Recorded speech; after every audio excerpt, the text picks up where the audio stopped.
if you're an Uber or Lyft driver, it feels like you're laboring on this stationary bicycle that's literally suspended off the ground and unable to kind of gain traction on any sort of ground below when you're driving, because your future goals, let's say financial goals, are perpetually out of reach. And drivers always felt like they had planned, let's say, to only drive for 3 months, and then they'd been there 3 years doing it. They thought they'd be able to save up for this particular bill, and they just couldn't because the wear and tear on their car, or their wages actually going down over time, which is, very different than most careers. These types of platforms, they're tuned so perfectly to what it takes to keep you on the platform, but not a penny more, I think some would argue. Welcome to the Work for Humans podcast. This is Dart Lindsley. Eric Anicich was a USC professor with 18 consecutive journal article rejections on his desk. Not knowing where to turn professionally, he decided to do something completely different. He became a Postmates driver in the gig economy. As he completed hundreds of rides, Eric went from rejection to research, crafting an investigative project on work, identity, and the highs and lows of the gig economy. Eric has since become a tenured professor at USC's Marshall School of Business. His research on the forms and functions of social hierarchy within groups and at work has appeared in prestigious publications including the Harvard Business Review, the New York Times, the Academy of Management Review, and Proceedings of the National Academy of Sciences. In this episode, Eric and I talk about his research on the gig economy, the experience of being managed by an algorithm, the possibility of one company having multiple work cultures, the benefits and drawbacks of hierarchy, the challenges, opportunities, and hidden power of middle management, and much more. Okay, if you enjoy Work for Humans, please subscribe wherever you listen to podcasts. And now, my conversation with Eric Anicich. Welcome, Eric Anicich, to Work for Humans. Thank you so much, Dart. I'm happy to be here. You are an associate professor of management and organization at USC's Marshall School of Business, and yet you and some of your colleagues entered the gig economy, and you drove for Postmates as a part of a study. How did that come about? Yeah, it's a bit of a contrast, right, with my day job for sure. I would say the decision to drive initially actually emerged kind of oddly organically. I was at this weird kind of juncture in my career where it had been a couple of years without having a lot of publishing success. And, when you're on the tenure track, it's publish or perish. And so I was getting increasingly disillusioned about the cause and effect, right? The cause of my efforts on my outcomes. It felt like that link had been broken. I think at some point I had accumulated 18 consecutive journal article rejections in a row. So just a lot of disappointment and going back to the drawing board and trying to work on these research projects. And, I was, of course, going to continue to do that. But in parallel, I thought, wouldn't it be nice or interesting at least to just sign up for one of these, gig economy platforms? They're essentially frictionless to get on there. They just scan your driver's license, do a cursory background check, and next thing you know, they've sent you a delivery bag in the mail and you're off and running if you want. And so my decision to drive wasn't initially going to be a research project. It actually took me a couple of weeks of driving and experiencing it for me to appreciate that this is actually a really fascinating context to study some interesting things, some of which I'd thought about before in the context of other projects and some that I hadn't. But pretty quickly into my experience, I definitely had that recognition. And then from there, I think I ended up driving a few hours here and there over the course of about a year and a half. And I spent 1 week during that year and a half driving full time. So driving 45 hours in 1 week just to kind of get that sense of what some of the full-time drivers experience. I was, of course, only scratching the surface with that in my experience. So I was doing my driving, figuring out what that meant for me, how that felt, what I might be able to learn from that. But in parallel, I started interviewing dozens of other drivers who had collectively, I think they had over 170,000 completed rides or deliveries across these various platforms like Uber and Lyft and Grubhub and DoorDash and so forth. So I was speaking to people with, on average, a lot more experience than I had. I was driving myself. I also entered a bunch of private Facebook groups dedicated to drivers where you had to show proof that you're a driver. You had to answer some question that was only available in the app if you had the driver app downloaded, and then they'd let you into these groups. And then once I got in there, it was fascinating. You could see it was a whole community of some of these groups had more than 10,000 members. And it was really interesting to observe, kind of like a fly on the wall in those settings. I also contributed a few things here and there in those groups about my own driving experience. And then I also attended a few company meetings. They had a couple of Zoom meetings for drivers in different regional markets. So I was driving in the Los Angeles market primarily, and so I would join a couple of those. I had a face-to-face meeting with, I think they call it a community associate or community representative from Postmates, which was the platform I drove for, just to kind of check in with me and kind of get a sense of how I was feeling about the work and that type of thing. So I tried to triangulate on these issues from lots of different angles, lots of different sources of data, and but it was a very fascinating experience, very different than my day job.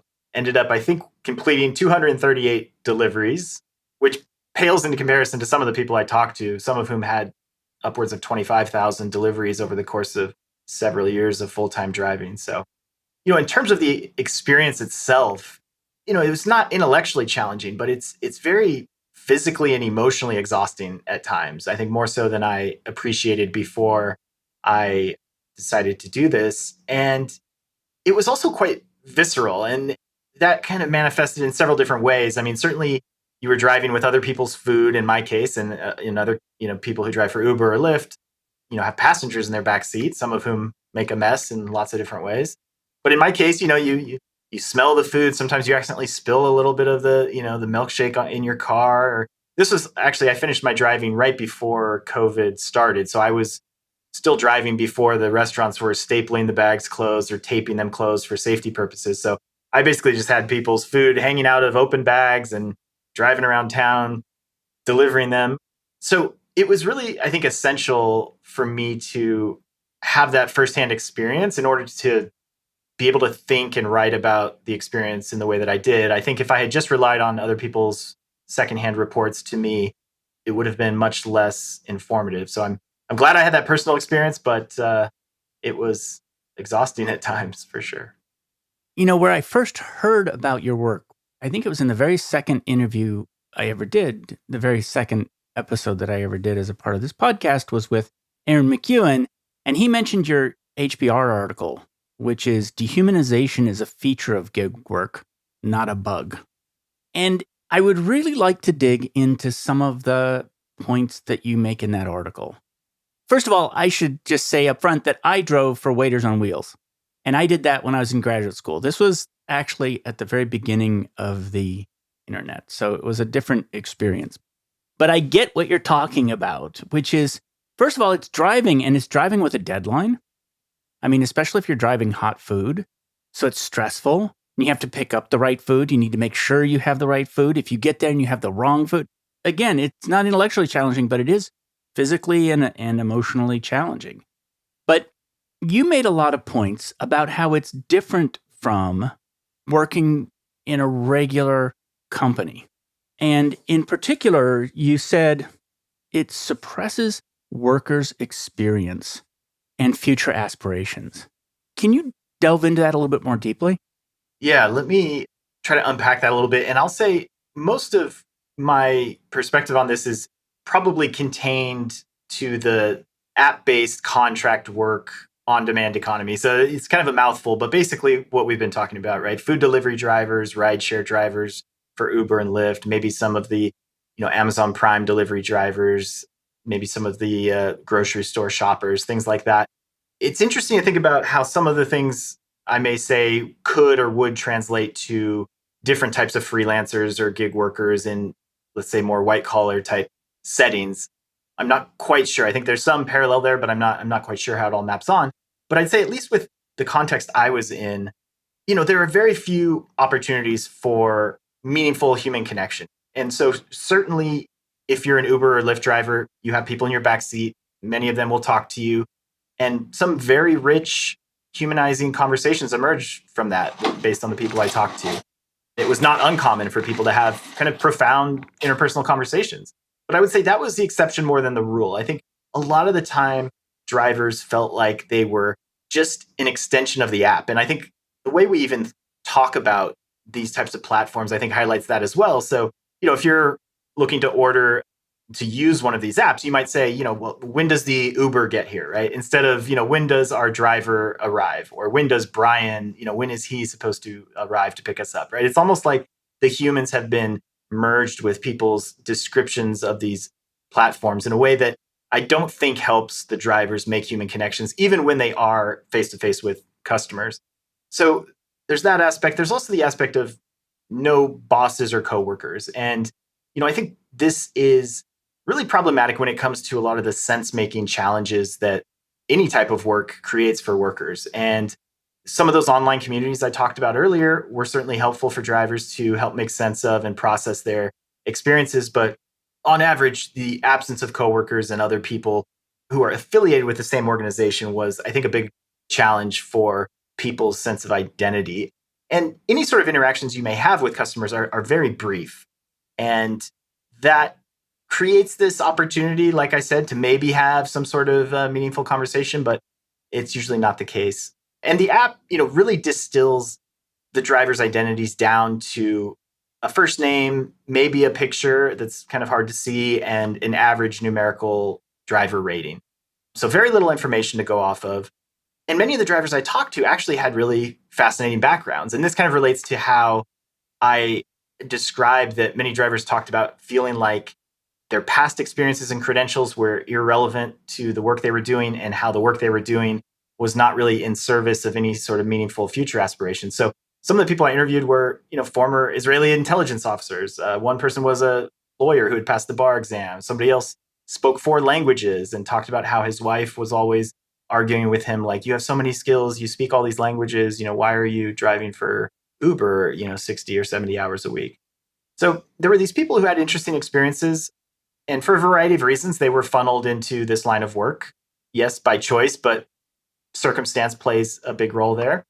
And their backgrounds and credentials were more or less disconnected from the work they were doing. And the way the work is structured, drivers end up, I use the analogy in the paper I wrote of it feels like you're laboring on this stationary bicycle that's literally suspended off the ground and unable to kind of gain traction on any sort of ground below when you're driving, because your future goals, let's say financial goals, are perpetually out of reach. And it becomes very hard to make any sort of meaningful amount of money unless you're driving during the absolute most inconvenient times of day. In other words, during peak meal times and peak entertainment times. So you're either, you're being pulled away from your loved ones, your social communities, in order to do this work if you want to have any chance of making money. So you can't just say, I'm going to drive from 9 to 5. That's not going to make you very much money. You have to drive, maybe get a little breakfast, maybe get certainly the lunch hour, and then the dinner hour is certainly a lucrative one, or, relatively speaking. And then nights and weekends are, of course, kind of occupied by this work too. So there's a lot of things going on, but I think the key is that drivers always felt like they had planned, let's say, to only drive for 3 months, and then they'd been there 3 years doing it. Or they had only planned, they thought they'd be able to save up for this particular bill or pay down this particular credit card, and they just couldn't because the wear and tear on their car, or the cost of gas going up, or their wages actually going down over time, which is, very different than most careers where wages will tick up every year, hopefully, or, every couple of years. So there were a lot of reasons that I think made it challenging for people to kind of have this, I approach this from a very much an identity perspective, and I'm really interested in kind of how people form self-narratives and how that relates to their identity. And so that ended up being a big topic of the paper I wrote. And I think these features that I just described, of kind of the inability or the challenge of connecting their past to their present and their present to some sort of meaningful future, really kind of disrupts the traditional 3-act paradigm of a narrative with a beginning, middle, and end, where, the protagonist is working through some challenge or struggle that they ultimately resolve by the time they get to the 3rd act. And many of these drivers just were never getting to that 3rd act in the way they talked about the work. So I think those things kind of touch on what I meant by suppressing their past and their backgrounds and their future aspirations. There's a couple of things in there that I really want to unpack. I've been asking people for ages now what they hire their jobs to do for them, and I'm trying to understand the design of work. One of the things that I realized is that the story people are in matters a lot. I've been looking at it as it's something that matters in regards to how they interpret what's happening to them. So in other words, the story I'm in is a filter that I'm going to use to understand the world around me. And you can potentially switch the story you're in. You can potentially move in your head from one story to the other. But what I thought was really interesting about what you were talking about is the way in which work, it's a part of helping us to make our story. And that the way you're talking about it right now is that it has no narrative structure. You wander into this job and it will never change. It doesn't progress. It doesn't have an up or a down. It just is, like you said, a bicycle in space. So my question is, what do we know about the role of work in writing my story, as opposed to the way I've been looking at it, which is the role of story in understanding my work life? And by the way, I started digging into this and I noticed that there's a whole department, I guess it's at Northeastern or Northwestern, I'm not sure which university it is, that's about life narrative. So there's a whole study around life narrative. So what do we know about the formation of that? I think you might be referring to a lot of Dan McAdams' work at Northwestern. I actually took his undergraduate class. I went to Northwestern as an undergrad, and I remember taking his class. I think it was on either life stories or self and identity or some combination of these topics we're covering. So it's kind of nice to come full circle and be able to cite and talk about his work in my paper. But I think the perspective on identity I take in my work is very much aligned with Dan McAdams' work on life stories. And there's a whole literature on narrative identities. And they're essentially the stories we tell ourselves and others about ourselves. And so we're constantly, these things are never fully formed. They're never finished, right? These are always evolving narratives. And so our work is a big part of that because we spend so much time in our work. And the thing that makes the development of a coherent and meaningful narrative identity for some of the workers I talked to was the absence of what some researchers call a holding environment. And this is actually comes from the clinical psychology world way back a number of decades ago, where they talked about a holding environment between a parent and a child. So a parent who provides kind of a strong foundation and base and various supports and resources to their child, represents a type of holding environment for them to kind of contain and interpret their experiences. And more recently, a couple of researchers at INSEAD, one of them, Giampiero Petriglieri, I believe is his name, has done a lot of work on thinking of holding environments in the context of organizations. And so what do holding environments in organizations do? Well, they essentially serve a sense-making function. They serve a social function. They allow people to kind of process the daily struggles or micro dramas. They provide a water cooler, right, for people to gather around and tell their stories and kind of contribute to building up their narrative in one way or another. They also, at least good or hopefully average organizations will provide, training, mentoring, these types of things as part of the social contract between the employee and the employer. So there are these types of things that we often take for granted. And then in the last 10, 15 years, we now have to kind of revisit some of these things. And what I've been thinking a lot about is what might a holding environment look like for some of these gig workers? Is that even possible? Or how can they create elements of that to gain some of those social and material benefits that come from traditional holding environments? And what I find in my work is that the drivers really struggle with this. So some drivers talked about having all these interesting experiences, these, like I said, these micro dramas. Some of them I would not characterize as micro dramas. I mean, for example, I had one driver I interviewed who had a gun pulled on him 2 separate times while driving for Uber. He luckily was safe in the end both times, but I mean, that's kind of remarkable. So these people have these micro dramas, and in that case, more of like a macro drama, and they don't have anyone to process it with, right? They drop someone off, they then sit in a parking lot somewhere for 10 or 20 minutes waiting for another ride to come through, or maybe another one does come through, or maybe they go home briefly, but they're always kind of on call, right? Because they don't have any control over when the algorithm's going to reroute them somewhere else. So they're struggling to kind of integrate all these pieces into a coherent narrative, right? So they have a 5-minute interaction with a customer here, a 2-minute interaction with one here, maybe a 30-minute interaction. And interaction is a generous term because oftentimes, I don't know statistics on this, but I imagine a very large percentage of Uber customers kind of more or less just look at their phone or listen to music in the back without any, meaningful dialogue ever being exchanged. And I think this goes to what I said earlier about many customers viewing drivers as some sort of extension of the app. But, some people do have these meaningful experiences, and there's not that holding environment, that structure, even just that physical area to congregate to discuss these events in more depth. And I think that reality drove many of the drivers I talked to join these private Facebook groups I found, because there was a very high level of intimacy on these groups, given that these people were dispersed all over the country. It seemed like many of them knew each other on a very personal basis. They would ask each other a lot of important questions. They would post pictures of where they were delivering and they would post updates about traffic patterns to help other people out. They would do a lot of screenshots of their earnings and their tips and so on. And there, a lot of kind of just emotional dumping or venting about, I had a customer who expected me to, have a car seat for their toddler. And, of course I don't have a car seat for their toddler. Or there are four drunk people in my car. And, when they got out, they damaged my car door, but Uber won't reimburse me, or, these types of things. So there was a lot of that community. It was almost the only place they could find that community. I do recall, I think maybe back in 2015 or in the much earlier days of Lyft, they used to host physical driver meetups. And many of the drivers I talked to were driving back then, and they loved that. I mean, it didn't solve all their challenges, but they loved having that community of, okay, from 6 p.m. to 10 p.m. every week or twice a month or something, we'll have these Lyft sponsored meetups where there'd be some small investment of money by Lyft to, maybe have some food or coffee available and just a space for them to congregate and connect with people. That very quickly disappeared as the company kind of grew in scale.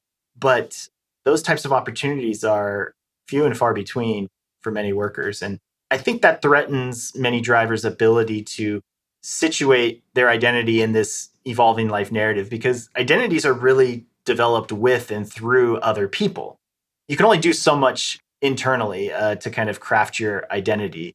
A lot of it is with and through other people. So that was certainly a challenge. That's super interesting. I want to understand better what a holding environment is, because I can imagine a holding environment being the town you're in. I mean, the thing about the parent-child relationship is that the parent might be actually telling you a story about you. And so there's somebody there who is not just providing a space for you, but is actually narrating a little bit of who you are. What is a really well-designed, and it doesn't even have to be designed, what does a really well-functioning holding environment look like? It's a great question. I'm sure many traditional organizations don't have a particularly great holding environment. Some have incredibly toxic ones that you would probably rather be driving for Uber full time than working there. But, I think the idealized version of a holding environment is one where employees, regardless of what they're going through, they have these outlets. They have social, material, psychological space to cope with and process the various struggles or work situations they're going through. So they can seek advice, they can give advice, they can seek or give feedback, they can help a coworker process their own complicated work situations or challenging customers or challenging conversations that they've had with their bosses or something like that. Some of it can be formalized, in terms of the mentorship or the feedback and things like that. Some of it's formalized in terms of different forms of stability. And, if you have a physical office to go to or certain resources that support your development and well-being as an employee. So those might be more formalized. But then there's so much of it is kind of the informal, around the water cooler type relationships you may form with people in your organization. So these conversations could be something as seemingly trivial as, oh, how did your daughter's birthday party go last weekend? Or, you were out sick the other week, are you feeling better? These really minor conversations that in isolation don't really amount to much in terms of moving the needle on people's development and experience and well-being. But collectively, you have multiple of those every day with the same kind of group of people, assuming there's some sort of trust and respect among that group of people. This tends to work better. But those types of things are absent. There are definitely opportunities for brief conversations with strangers in very transactional environments when you're driving for these platforms, but it's just not, on average, it's not the type of support and emotional, psychological, physical support that traditional organizations could or should provide. So I think there's a lot of work to be done there. I'm not sure how that translates to the environment. I know one of the researchers I mentioned a moment ago, Giampiero Petriglieri at INSEAD, he did a study not too unlike my own study, but he focused more on white collar and creative freelancers and looked at how do they make sense of their environments. Basically, how do they craft a holding environment absent the traditional organizational supports that I just described?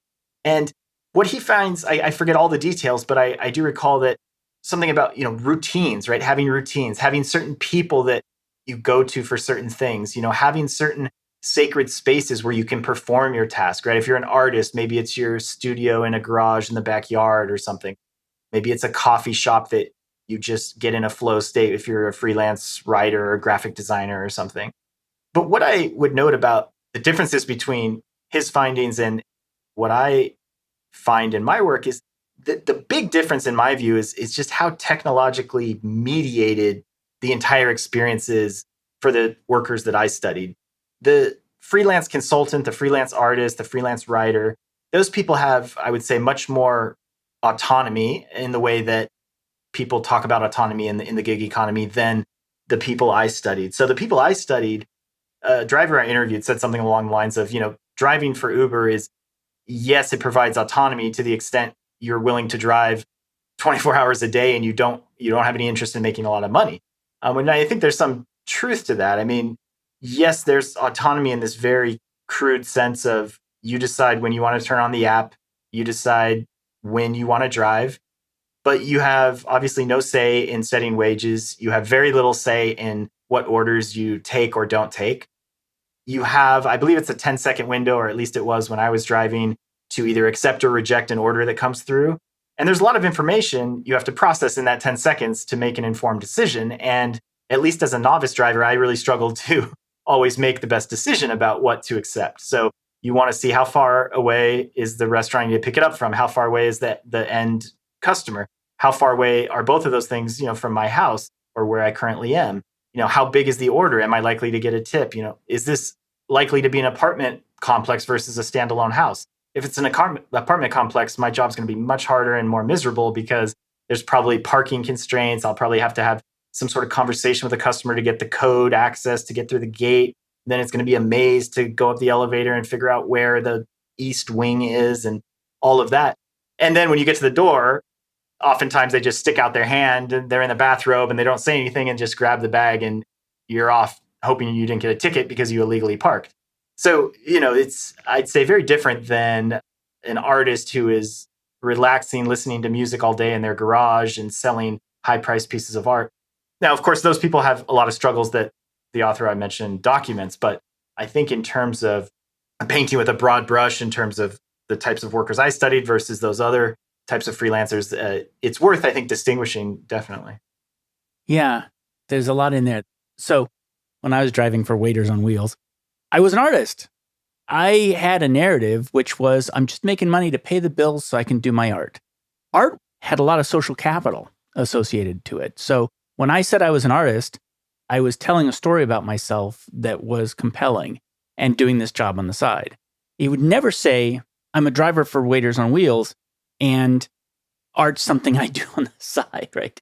If I'm going to pick my two narratives, I know which one I'm going to pick. The second thing is that in working inside corporations, you have a gang. You have a gang of people and you're trying to achieve something together. You have obstacles to get past. I had John Truby on the show who wrote The Anatomy of Genres. He and I spoke about how you can be in an action-adventure narrative. And we didn't talk about how you do that with a gang of people. But you're not alone. And so everything that you've said about the modern gig economy, and even my old gig economy, I knew who my boss was. And I would have to go pick up the radio from him each morning. I'd get to see him, before I started driving. And so there's this sense that this fully automated gig economy is just cutting you off from everything. It's like being in space. And by the way, I want to read something from Studs Terkel, or Terkel. I think it's Studs Terkel. And he wrote in the 70s, I believe, the book Working. And what people said in there was, I'm a machine, says the spot welder. I'm caged, says the bank teller. and also the hotel clerk. I'm a mule, says the steel worker. A monkey can do what I do, says the receptionist. I'm less than a farm implement, says the migrant worker. And so a lot of what they're talking about there is how they are perceived by people around them and that it rubs off on them, that how you are perceived in your role, you take on as a part of your identity and as your story. Yeah, that resonates with me a lot and a lot of overlap with the people I talk to for sure.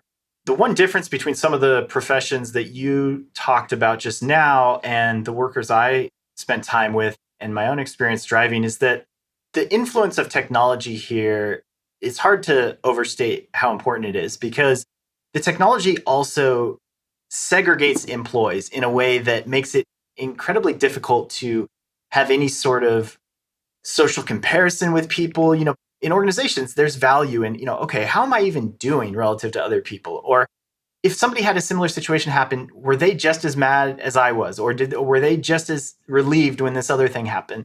And, if you're talking about, an assembly line worker, or a hotel worker, or a clerk, these people still all have people around them working in similar roles who they can maybe spend time with in the break room or before and after work. And there's a physical setting where they all congregate.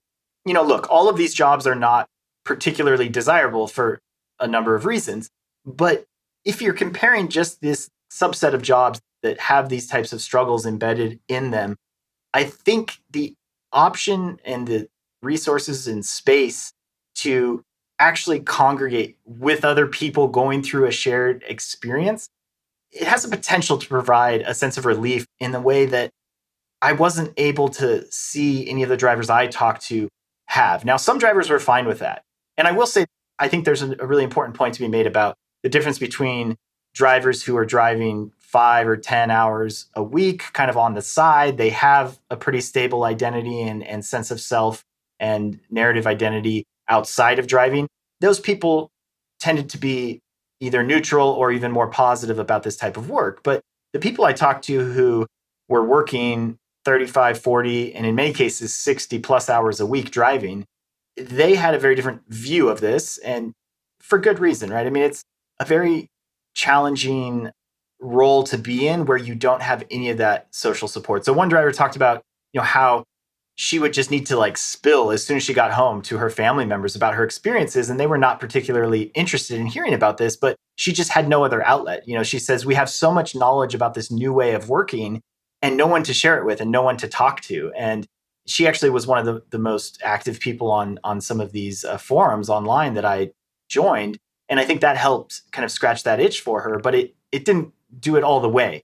But I do think it's interesting to think about, we may never be able to design the perfect sort of Uber driver job that's going to, just satisfy everyone's needs. But I'm interested in trying to figure out how workers in this type of role can find social connections and find meaning in the work. And some of the people I interviewed were able to reframe their experiences and kind of like what you were saying earlier about having that external identity and not having this define you. I mean, some people, they would view it as an act of service, which indeed it is. If you're driving someone from point A to point B, getting them there in time, that's a great act of service. And so one person I interviewed, she tried to link that very strongly to her identity as a volunteer worker for the Red Cross and other organizations. And, so there's some rationalization going on here.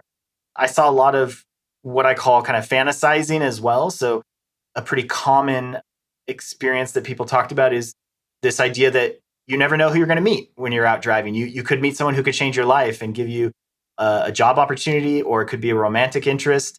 And in those situations, I would ask the people if those situations had ever presented themselves to them. And they said, no, not yet, but it's possible. It's always possible. And so there was some, psychological maneuvering going on to get people, I think, to get through the day. Now, have people found professional opportunities by being a very effective Uber driver and a great conversationalist? I'm sure, but it has to be a negligible percent of drivers who are actually benefiting and finding career opportunities that way. Others just found meaning in being able to give advice to some of their passengers. One woman had worked as a landlord or a property manager in a previous life, and the person she was driving around had some eviction situation going on, and some sort of situation that the driver actually had unique expertise on, and so she was able to provide that, and those types of things provided meaning. Another driver was taking a teenager to pick up a car that was stick shift. It was a manual transmission, and he wasn't confident in he could actually drive a stick shift. So, but the Uber driver knew how to drive a manual transmission, so she actually showed him, once they got there. And so there was some spillover in terms of people's pasts and experiences and expertise finding opportunities to come out in this work, but it wasn't common. They were there, but they would tell me an example from like a year prior. So you got the sense these things weren't happening all that frequently for people. Yeah, some of that reminds me a little bit of I also in college was a carpenter a couple of summers, and you would see the younger people doing carpentry, and their narration was this was temporary. And then you'd see the 40 and 50-year-olds who were carpenters, and for them, they'd taken it on as an honorable and expert profession. And that's who they were. And so I would imagine that there's a narrative transition that might go on the longer you do something like this, which is that the narrative transition goes from being this is a part of what I do to what I am. Did you hear any sense of labor organizing in those chat groups? I mean, one of the things about those chat groups is that they're an opportunity for people to start to say, we're being used. Yeah, absolutely. And I noticed a lot of that in the chat forums I was in. I will say there was this interesting air of paranoia in those groups that representatives from these platforms had infiltrated and were kind of tracking the identities of people saying bad things about the company, and that they would deactivate their accounts down the road. And of course, I don't have any evidence that this ever happened, but this was the type of psychology that was happening in these groups.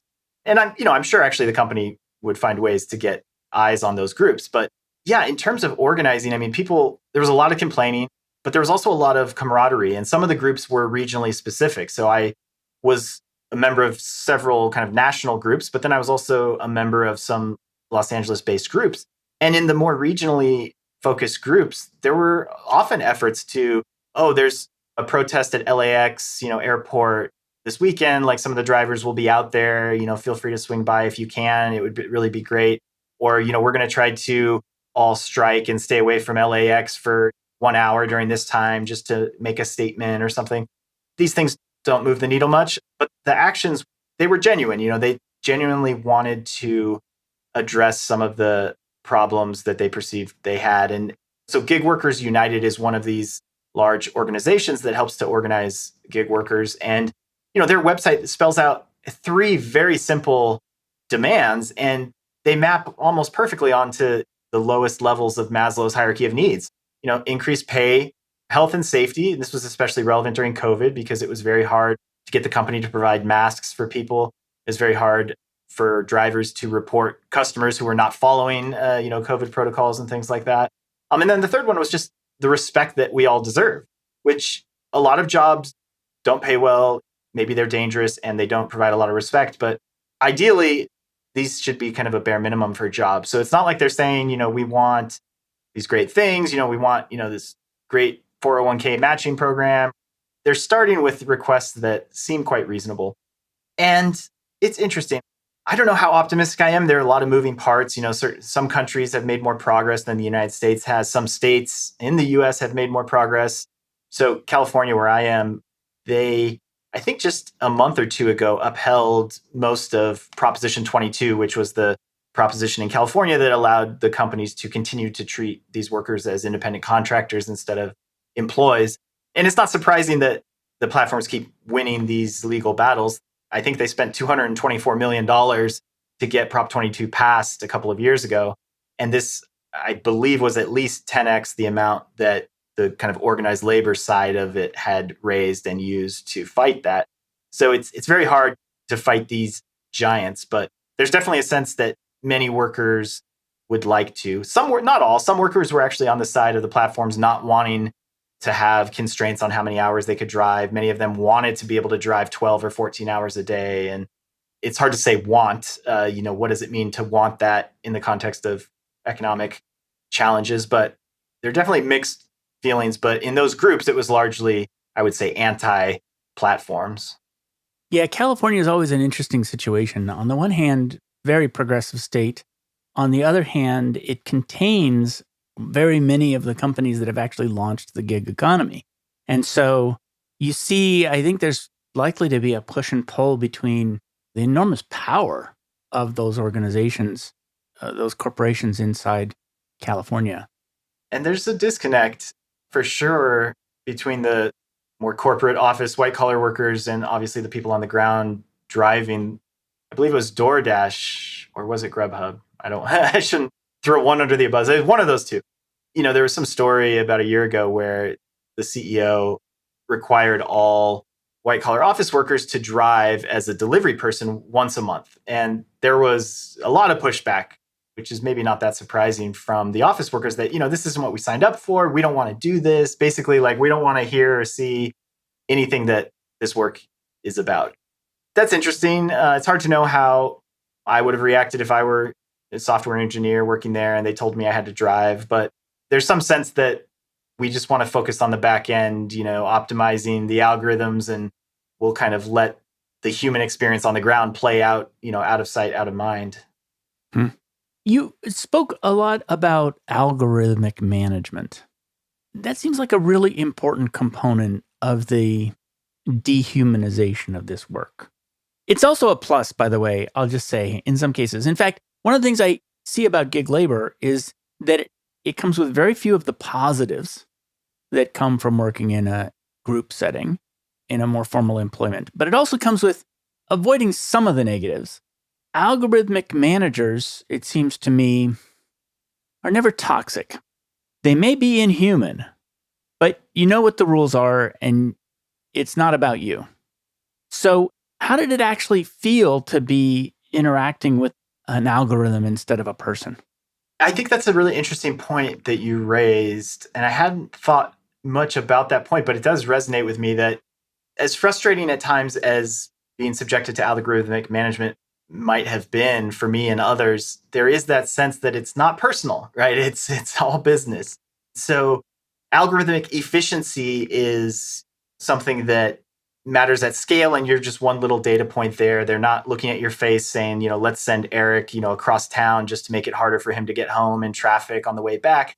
There's definitely that sense that you're not being singled out. So on the one hand, that could be a positive thing. And also there's no kind of impression management as well that goes along with that, I'd say. So you don't have to worry about what you wear, right? You can wear sandals and shorts and a t-shirt. You don't have to necessarily be super talkative or have the best attitude. Now, of course, you want to maintain a good rating, and you hope that people will tip you and so forth. And some people really take that seriously. Others, it's just kind of a mindless grind to just get as many deliveries done as possible. But it definitely didn't feel like autonomy, that's for sure. It felt like I was just on the edge of my seat, kind of waiting for the phone to light up and start chiming. And I was surprised by how much I was kind of invested in when or if those notifications would come through. Because one thing that's challenging about algorithmic management in this context that we're talking about is it's very hard to do anything else. You have to have the app on and be ready to either accept or decline orders. And so you can maybe be at home kind of getting some tasks done, maybe doing some mindless task at home. Maybe you can be in your car reading a book or something, but it's hard to really dive deeply into anything else other than kind of just waiting on edge for something to come through. And then it comes through and then you do that quick 10-second processing that I described earlier, and then you're off and running. But it is hard. I know a lot of drivers try to develop lay theories about, if I park in this particular parking lot, or if I'm traveling in this direction around this time in this neighborhood, I'm likely to get this big order. Or stacked orders was a big thing people really wanted, which is the idea of you pick up multiple people's food first and then you deliver them all sequentially that way, because tips tended to be higher and it tended to be more efficient that way. Although the food tended to be colder by the time it got to customers, so tips weren't always higher. But people developed these lay theories about how the algorithm works. Some of the people I talked to just kind of threw their hands up and said, we're never going to know. It's a closely guarded secret, all the inner workings. And it doesn't really matter, because at the end of the day, that's not what we signed up for. We didn't sign up for picking up food from the restaurant of our choice and delivering it to the house of our choice. That's not what this is about. So there's a sense of, these people selected into this, so they're somewhat comfortable with the arrangement. But for me, it felt frustrating and unpredictable at times. But there was in between those anxious moments, and I think as I accumulated more deliveries, there was more of just kind of a numbness to it, or just kind of well, it'll ring at some point. And actually, I'm recalling now a woman I interviewed. She talked about it was almost like conditioning of the Pavlov's dogs, right? It's like the chime would go off, and then you'd be like, okay, I'm ready. You'd start salivating, you jump in your car, and you'd go. But it definitely felt like you were kind of waiting on edge, and very unlike a human manager. I guess not always, right? Human managers can be very unpredictable and frustrating as well, but the algorithmic managers are a unique beast of their own.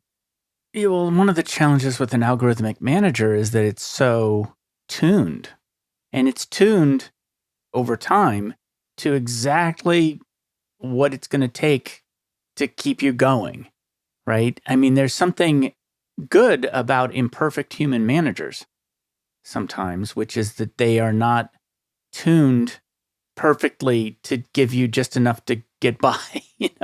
It's like, I don't like playing chess against computers because I can't play their personality. I can't understand who they are on the other side. I know that they're a machine and that they're implacable and kind of ruthless. Even if I'm beaten by a human, at least I'm in relationship across the board with that human. Yeah, that's interesting. It makes me also think about how a lot of drivers, myself included, realize pretty quickly that whatever lay theories or strategies you may think are giving you a leg up here or there, they're just going to be squeezed out by the algorithm. I mean, the algorithm is smarter than you are. It's not going to allow you to have any sort of sustainable advantage over other drivers. The incentives you're offered, these bonuses for, if you complete 10 orders, in the next 4 hours, you get a $40 or $20 bonus or something. Those, in my experience, were very, very hard to achieve. Now, some of the drivers who had 20,000 deliveries, they had gotten efficient enough to somewhat consistently hit that. But I think in all the times I tried, I only was able to earn the bonus once. So maybe the algorithm, if I had worked longer, they would have realized, okay, we need to let him get this bonus a little bit more frequently, maybe. Otherwise, he's going to leave the platform. But yeah, you're right. They're tuned so perfectly to what it takes to keep you on the platform, but not a penny more, I think some would argue. Now, you've written a lot about hierarchy, and I don't know if we can tie these two together, but we'll try. The world of the gig economy is completely flat. I mean, there is no hierarchy. But you've written about the relationship between hierarchical differentiation and group performance. Can you expand on that? Absolutely. So I will say that within the gig economy, you're absolutely right. It's formally very flat, but it is striking on these online forums I was mentioning how quickly informal hierarchies begin to emerge as people engage in these social comparison behaviors. Probably the most common images that were circulated were screenshots of earnings, weekly earnings or daily tips. And the only point of posting that is to essentially brag about how much that person made in that week, and others chiming in, oh, well, how much did it cost you in gas? Or you better go get your brakes changed now. Or that breaks down to $11 an hour. So how do you feel now? It was people trying to kind of elevate themselves and others cutting them down. I would say that was one faction. And then others were much more supportive and trying to keep it more of like, we're all in this together. We're all in the same team type of mentality. But it is interesting to see how even the informal hierarchies can emerge. But yeah, with respect to some of my other work on hierarchical differentiation and team performance, so hierarchy is one of these umbrella terms that is sometimes hard to talk about because it's so vague. But essentially, it's hierarchy is just an implicit or explicit rank ordering of individuals in a group along some sort of valued social dimension. So that valued social dimension may be power, right? Maybe it's power in the form of simply how much money you have, right? So the person with the most money is at the top of the hierarchy, or maybe it's based on decision-making authority, or maybe it's based on respect and admiration that someone has, which is how I would define social status. So hierarchies can be based on these different things. And in terms of the effects on team performance, it's a bit of a mixed bag in terms of the published academic literature on this. So there are really two dominant perspectives. that emerge. So one is what you might call the functionalist perspective. And this stipulates basically that hierarchy can meet various needs that people have for predictability and structure by providing a clear chain of command and reporting structures. But it can also support the division of labor, perhaps, and coordination as people are able to capitalize on their various roles and expertise. And then the other perspective, which I think has a little bit more support in the literature, is more of the other side of the coin, which is what you might call the conflict perspective. And this proposes basically that hierarchy leads members to have different needs and incentives and interests. And as a result, people are often clamoring to rise through the ranks. There's often conflict and confusion as a result of these things and undermining. So the one kind of comprehensive study that I'm aware of is a meta-analysis that was published a few years back. I think Lindy Greer at the University of Michigan is one of the authors on that. And they find, I forget how many studies went into this, I think over 50. And they found that on average, hierarchy tends to have a negative effect on team performance, but it's relatively small or moderate effect. And this was driven by increased in different conflict susceptibilities. And they looked at different types of hierarchies, different ways hierarchies were structured. And a couple of the other takeaways from that meta-analysis were that hierarchy was particularly harmful when teams had unstable membership and when the hierarchy essentially had to be renegotiated a lot with the influx of new members and a lot of changing parts. This kind of led to the emergence of new rivalries and tensions among members, they argue in that paper. I will say the one situation where they find a small positive effect for the effect of hierarchy was when the situation was high in task complexity. So in this case, they argue that hierarchy can facilitate kind of more effective coordination of actions and perform better. I would say my own view on the role of hierarchy and its relation to team performance is that, I think team structures really need to match the demands of the situation. And so some situations will call for less hierarchy, others will call for more hierarchy. I think an example of this is, if you think of the difference between idea generation tasks and idea implementation tasks, right? Flatter structures, less hierarchy tends to be more helpful for the former when you're trying to generate a lot of ideas. Everyone's idea is valuable. Get all the ideas out there. No judgment. The intern's idea could be as valuable as the vice president's idea. But then when it gets to the idea implementation stage, a lot of times some more structure, not necessarily this massive bureaucracy, but some more structure in the form of hierarchy can be helpful in actually pushing teams forward in terms of assigning, certain things under time pressure to make sure the pieces are all moving in a coordinated fashion. And there's some, evidence in support of this. So I think there's a researcher named Ronnie Lee, I believe is his name, at Wharton, who recently published an article looking at over 6,000 startups. And he looked at the structure of the startups. And then I think this was in the video game industry, I want to say, the mobile video game industry. And what he found is that when these startup teams had less structure, they had higher levels of creative performance. I'm not sure exactly how he measured this, but the output was more creative. But at the same time, the flatter structures struggled with their commercial success. So they had lower commercial success than the more structured hierarchical startups. And so there's something here between this trade-off or this tension, I think, between flat and more vertical structures when it comes to the idea generation versus implementation. And this, I think, also maps on anecdotally to some of the things I've heard or interviews I've seen with people in the product design firm IDEO. One interview I recall, they were talking about their process of kind of rapid designing and prototyping. And they talked about, at the idea generation stage, it's like there are no titles.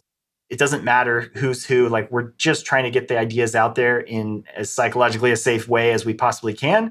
And then at some point, I think the quote in this interview was something along the lines of like, the process becomes very autocratic for a very brief period of time as people kind of have to be funneled into different roles to meet the demands of the situation under time pressure. So I'm not sure the sweet spot there, but I think there is something to say about the value of power and as a result, kind of hierarchy dynamically flowing to different people in different times of the team process. In Silicon Valley, there's so much enthusiasm for a lack of hierarchy because the innovative edge is what's going to drive your margin. And also, it's more than that. It's a cultural thing. There's just a real distrust of power in general. But it's an interesting idea, the idea that a single company should not embrace the dominant culture everywhere. That the dominant culture may be anti-hierarchical, anti-power, but there should be parts of the company that are really fundamentally different. That's true. I mean, I certainly feel that way.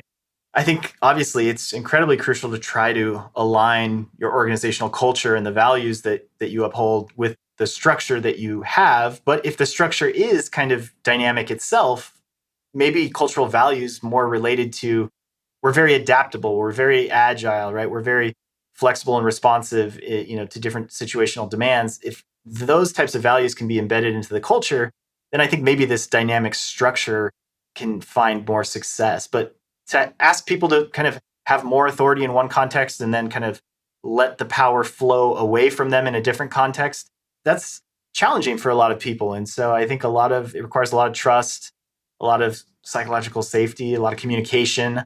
And these things we know are not super common necessarily in organizations. So it's a really challenging yet important task to think about the best way to design firms. And I know that's something that keeps you up at night a lot and that you spend a lot of time thinking about. Yeah, I do. I wrote an article recently called The Unvarying Infrastructure of Variation. The subject was this: if you look at the way multicellular organisms work, they are absolutely obsessive about conservation of the genetic code. They go to enormous lengths to make sure that they replicate very, very faithfully. But part of what they are replicating faithfully is the capacity to produce enormous variation. So the immune system, for instance, produces enormous variation of antibodies, like 10 to the 12th or something like that, different antibodies. And that's because it has to compete with potentially 10 to the 12th different, pathogens. And so there's a way in which there needs to be a part of the organization that is very much about faithfully reproducing itself. But part of what it needs to build is that ability to create crazy variation. And so this is probably the key idea, which is that companies are under the impression that they need to have one culture. This is our company culture. But the truth is, it may be that companies need to have more than one company culture depending upon the department and depending upon the main functions of the department. Some parts of it should be totally flat, and some parts of it could be quite hierarchical.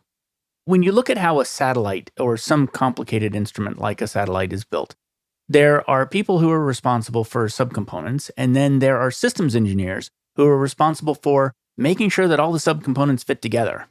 And that's the sort of thing where it is not an organizational hierarchy, but it is absolutely a hierarchy in terms of the span of design responsibility. And that all of the subcomponents at least need to listen to the overarching systems engineer to the point where when it comes time to assemble this thing, it fits together. I love the idea of recognizing that different parts of the organization or different teams within different departments may benefit more from certain structures or cultural values than others. The challenge is it's like, how do you abstract to a higher level where all those things can be integrated at some more abstract level where people can universally endorse certain values above their own, in addition to, but above their own kind of department or local values. And I think that's certainly possible to do, but it's a different take on the alignment problem of like culture and structure, possibly multiple structures and multiple cultures. And then attracting the kind of people who are going to actually find that kind of work rewarding. There are probably people who find completely unstructured creative work rewarding, and there are people who find that just impossible, and vice versa. And so, part of that is that when we advertise jobs, we actually don't say very much about what it's going to be like to work in that job. We advertise the whole company culture, but we don't advertise the local demands. It's something I think we do with very little awareness. Yeah, I agree. I think it's also related, I think, to what you're saying to some extent, which is people often are attracted to a certain role, and then they get there, and then maybe a couple of years later, the culture, the structure of the organization is evolving in a different way that they may raise their hand and say, I didn't sign up for this. Or I think about this in relation to people who get promoted out of a role they're really competent at and excited about into a managerial role for the first time, where they're kind of like a fish out of water, and maybe they didn't realize that they were kind of on the path to now being this middle manager. They want to be back, with the engineers, just with headphones on all day or whatever it is. So I do think about that a lot as well, of how do we hire people, not necessarily for cultural fit, but I think something Adam Grant and others have talked about is this idea of hiring for cultural contribution. So somebody who's going to come into your organization and add some element to the culture, something unique that they're going to bring, and kind of complement something that's already present in the culture.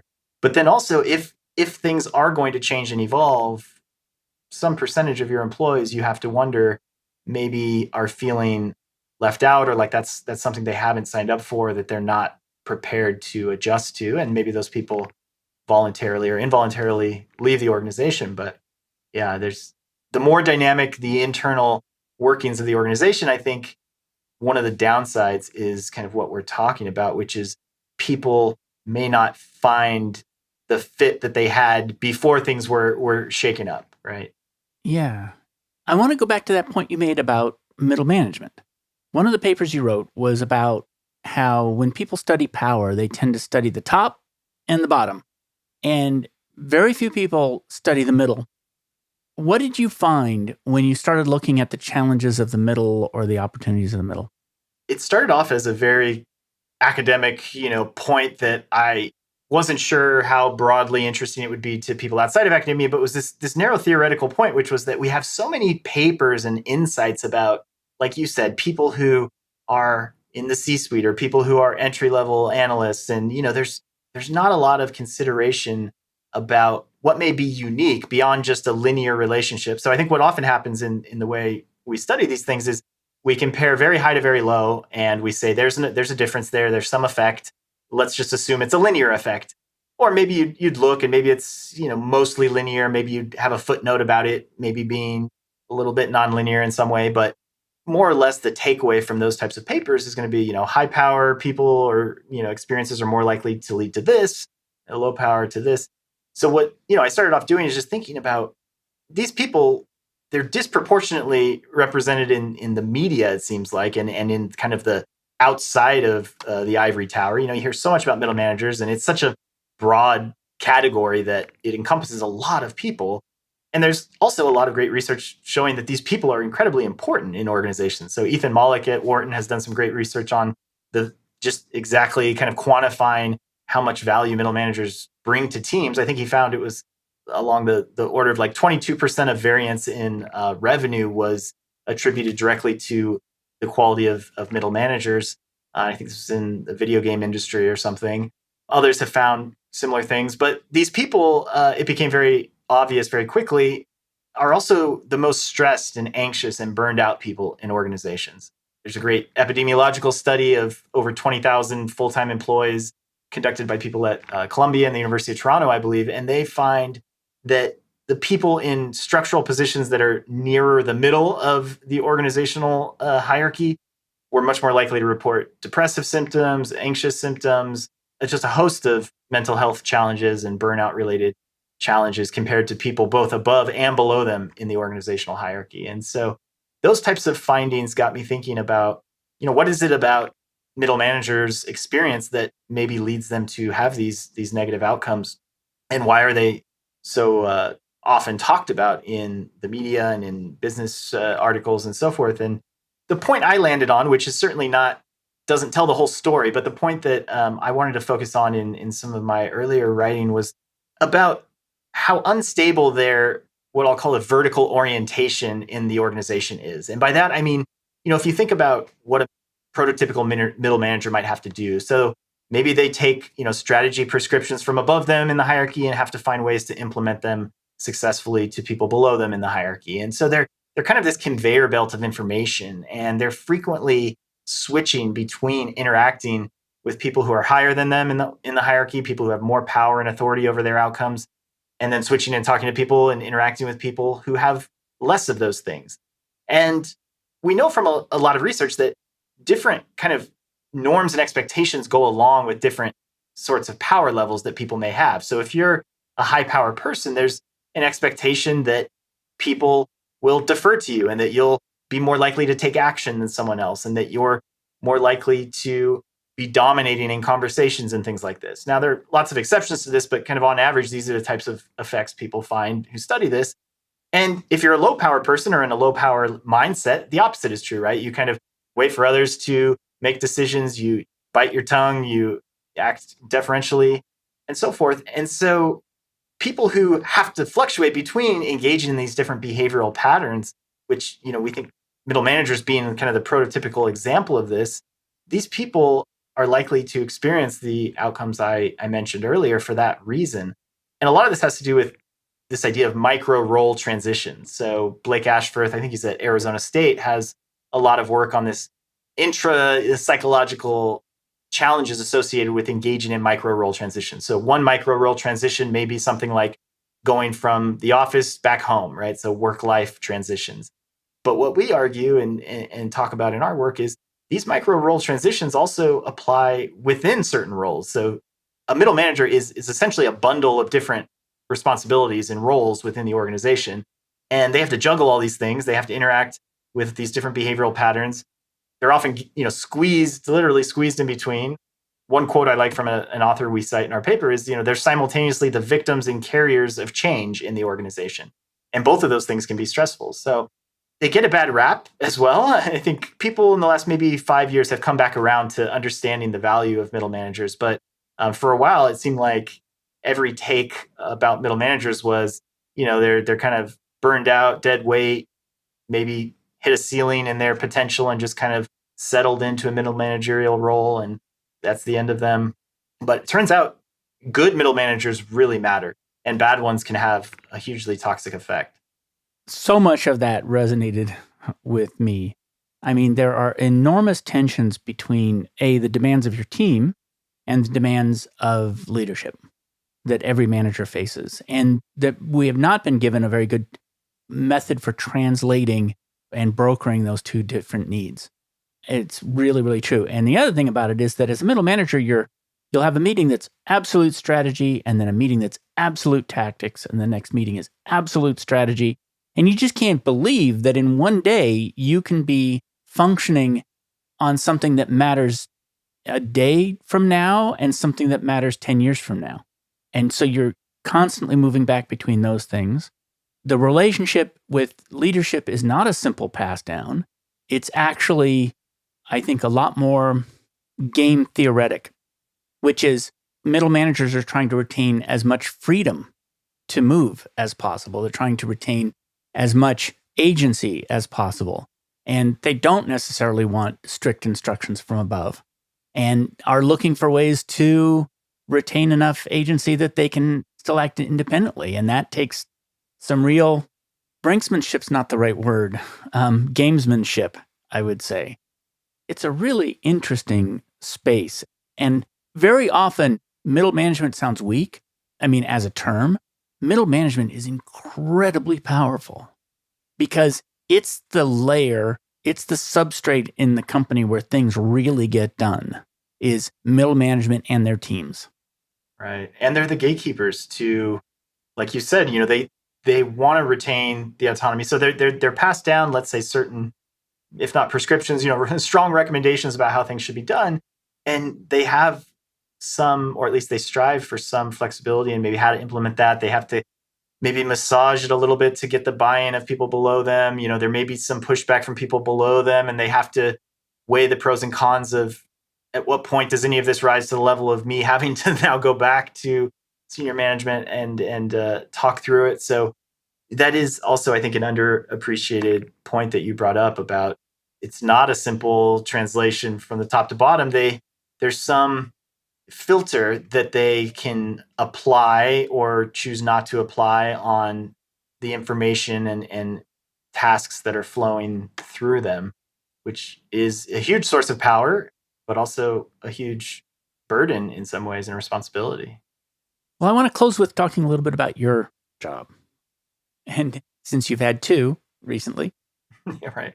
What job do you hire your job to do for you? Yeah, I mean, it's a great question. I really love that you ask this to people because it gets me thinking in a way that I don't often think about or I don't think about enough. And I think a lot of people could benefit from trying to scrutinize their own relationship to their job in this way. I mean, I would say I hire my job to expose me to a lot of unstructured opportunities to learn about interesting human experiences, and as a result to also learn something about myself through learning about others. So I think a great example of this was this Postmates driver project that I did, which was very much about me being welcomed into people's lives and hearing their stories, but then also it becoming part of my own story and me taking something back to how I pursue my other research. And it actually kind of led me down a slightly different path in terms of the types of research methods and topics I'm interested in studying. So it has this kind of interesting way of not only pulling the curtain back on how other people experience things, but also myself. And you may have heard this phrase: "Research is me search." And so, this idea that a lot of academics end up consciously or subconsciously studying things that have personal relevance to them in some way, or at least personal meaning or interest to them. And so, this job, I certainly hire it for that purpose. In order to achieve that purpose, there has to be some sort of career stability, professional security. So the fact that I exist in a world where, fortunately, as of this year, I have tenure that also allows me to explore these things and learn more about myself with a little more protection. And so there's some kind of extrinsic reason here, but that also very much relates to more intrinsic interests. It's very interesting that you say research is me search. I've never heard that term before. Maybe because so many people I know are fruit fly geneticists in my life. Okay. So, Yeah, I'd say it's I should with the disclaimer. This applies more to social scientists. but nonetheless, this idea that me search is self-narrative, right? To some extent, it is building one's life story and one's narrative. Exactly. And that's, as I mentioned at the beginning, how I originally started in this driving path. It was my professional narrative, which was a large part of my overall self narrative at the time. Was it felt like it was floundering. I thought I was good at my job, but then I was getting a lot of feedback that maybe I wasn't good at my job. And I didn't know what to do with this. It felt like if I just kept banging my head against the wall, I wasn't going to get anywhere. So I thought, okay, let's just reimagine what I could do in the context of this job. And given how frictionless it is to just jump on the platform and start driving as a Postmates driver, that's the path I took. And then here I am, and now that's part of my narrative, and I'm talking about it with you. And you made tenure. I did, yeah, about 2 months ago. So congratulations. Thank you. Congratulations. That's fantastic. Yes, big relief. What does your job cost you? That's also a very interesting question. I mean, at times it's both a cost but also an investment. I mean, it costs me my attention. At times that leads me to feeling like it costs me my energy and my physical and mental health sometimes, if I get too far down a rabbit hole with things. But certainly my job costs me less than I'm willing to pay, put it that way. Yeah, no, that's exactly right. Oh, I like that. I like that framing. I'm very interested lately in what we pay for products versus what products cost us. And so this idea that there's a ratio between those two things, and that it's probably a ratio we should pay a lot more attention to, which is the cost of a product that the company who gives me that product does not receive as pay. So you would like most of the cost of a product to actually arrive to you, right? As opposed to being borne by the person who carries it. So it's an interesting topic. Yeah. And I love your whole project on understanding how people answer this question. And it definitely has changed my thinking on the topic. And just that simple kind of reframe of asking the question that way, the answers that came to mind when I first saw and heard this question was through a new lens, it felt like. So I appreciate you asking. Great. Where can people learn more about you? I guess the easiest way is to find my faculty profile on USC Marshall School of Business website. I'm also on LinkedIn, so people can connect with me there. You have a lot of articles on HBR in Harvard Business Review as well. So it's another good source. Yeah, that's right. It's fun to try to get some ideas in front of that audience, because you can only do so much stress testing of ideas within, with all these academics. You kind of got to get them out there and see what other people who are actually living these things, how they react to them. So definitely enjoy working with HBR. And, those are some of the ideas that get passed around. That's why Aaron and I were having a conversation about your work last August, is because you had said something that sparked ideas for us and were challenging for us in terms of whether or not the gig economy is dehumanizing. So that's like one of those frames that you were just talking about, which is you say, is it a bug or is it a feature? Thank you for that. I really appreciate that. Absolutely. Well, it was a great pleasure talking to you. It was a fun conversation. Thanks for joining me for another episode of Work for Humans. If you enjoyed this episode, please give us a 5-star rating wherever you listen to podcasts. And share the show with one person you think would get value from it. Believe it or not, this really helps us grow the show and reach more people who want to build the kind of work that people really want. As always, thank you to my producer, Jason Ames at Ninth Path Audio, for his insights into content and his high standard for quality. Final note, the opinions shared here are my own and not the views of Google or Cisco Systems. Thanks again for listening. See you next time.